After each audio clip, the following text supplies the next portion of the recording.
Hello, everyone. Welcome back to my channel. I hope everyone is having a wonderful day. Before starting the video, please subscribe and keep watching for more detailed videos. The air inside Forrester Creations felt different the moment Katie Logan stepped into the executive suite. There was a quiet tension humming beneath the polished floors and glass walls, the kind that only shows up when something big is about to change. Katie had that look in her eyes again.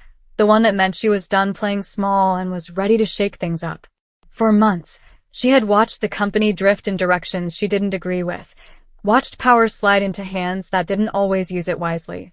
Now, she was ready to make her move, and no one was prepared for how bold it would be. Katie didn't waste time. She called Eric Forrester directly, her voice calm but confident, and asked him to come to the office. Eric, who had stepped back from the daily chaos but never truly left the heart of the company, knew that when Katie called, it wasn't for small talk. By the time he arrived, Katie already had contracts waiting on her desk. She looked him in the eye and told him she wanted him back in a powerful, visible role, one that would bring stability, legacy, and respect back to the brand. This wasn't just a ceremonial gesture. Katie wanted Eric to help steer the ship again. Eric was stunned. Part of him had missed the energy of being in the center of it all, but another part of him knew how complicated Forrester politics had become. Still, Katie spoke with a sincerity that cut through his hesitation. She reminded him of everything he built, of how the company was losing touch with its roots, and how his presence could unite people who had drifted apart. When Eric finally nodded, it felt like history was being rewritten right there in that room. Word spread quickly through the building. Designers stopped in the hallways. Assistants whispered in disbelief. Eric Forrester was back, and not everyone was thrilled about it. Some saw it as a return to greatness, while others feared it meant their own influence would be challenged. But Katie didn't care about the backlash. She had made her decision, and she stood by it with quiet determination. While Katie was busy reshaping the company, Steffy Forrester was dealing with her own storm. Steffy had always prided herself on being strong, decisive, and in control, but lately she felt like the ground was shifting beneath her feet. Dylan had been circling Forrester Creations like a calculated storm, charming some, intimidating others, and slowly positioning himself for something bigger. Steffy could feel it in her gut. He wanted more than just a job. He wanted power.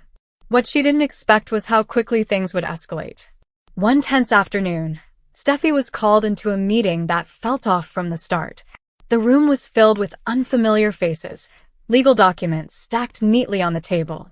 And there, at the center of it all, was Dylan, wearing a smile that was just a little too confident. Steffy listened in disbelief as it became clear that her role was being handed over, piece by piece, to him. This wasn't just a simple corporate shift. This was her job, her influence, her identity within the company being quietly transferred.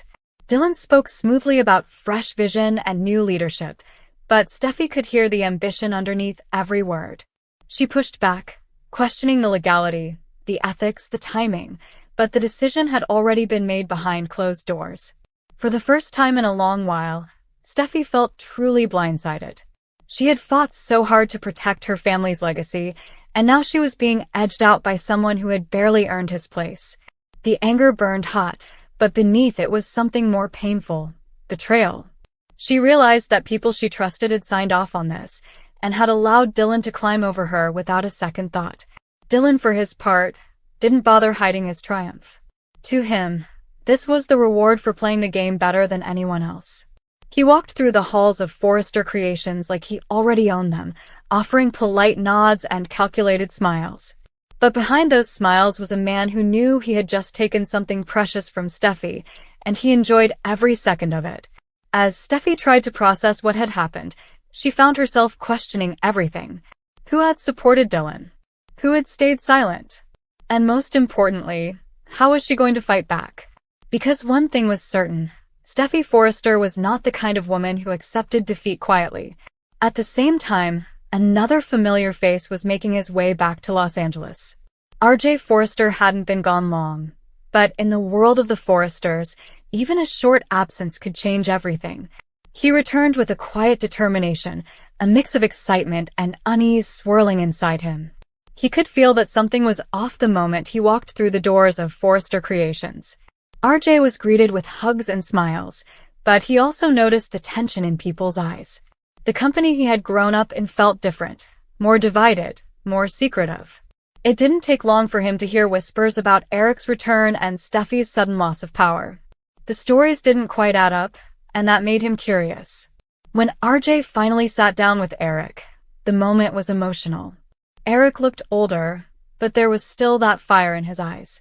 He told RJ about Katie's decision, about her belief that the company needed a strong guiding hand again. RJ listened carefully, realizing that this wasn't just about business. It was about family, legacy, and who would shape the future of Forrester Creations. RJ couldn't help but feel pulled into the middle of it all. He had come back hoping to find his place, to contribute creatively, but now he was stepping into a battlefield. Steffi's anger, Dylan's ambition, Katie's strategic moves, and Eric's return all collided in a way that felt explosive. As the days passed, alliances began to form in unexpected ways. Some employees rallied behind Eric, seeing him as a stabilizing force. Others quietly aligned themselves with Dylan, sensing that his rise wasn't over yet. And then there were those who stayed close to Steffi, waiting for her next move, knowing she was planning something big. Katie watched all of this unfold with a calm exterior, but inside, she was fully aware of the chaos she had set in motion. Hiring Eric wasn't just about nostalgia. It was a calculated risk.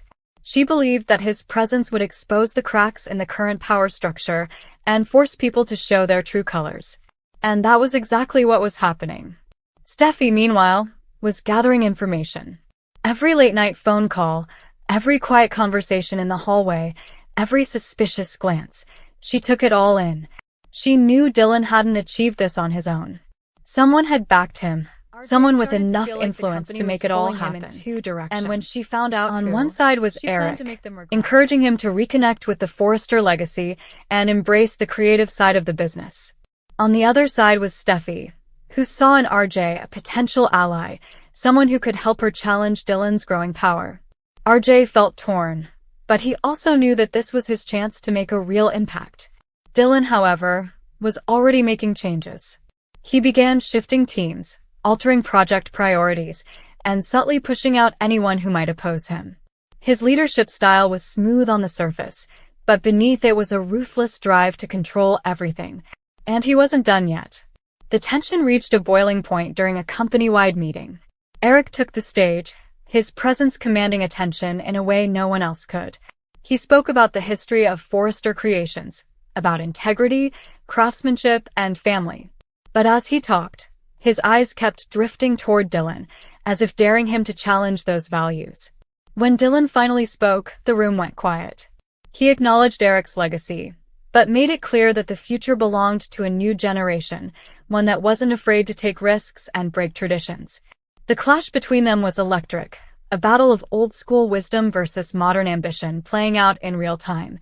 Steffi watched from the side, her heart pounding. She realized that this wasn't just about her job anymore. This was about what kind of company Forrester Creations would become. Would it stay rooted in the values her family had built, or would it turn into something unrecognizable under Dylan's control? RJ felt the weight of that question too.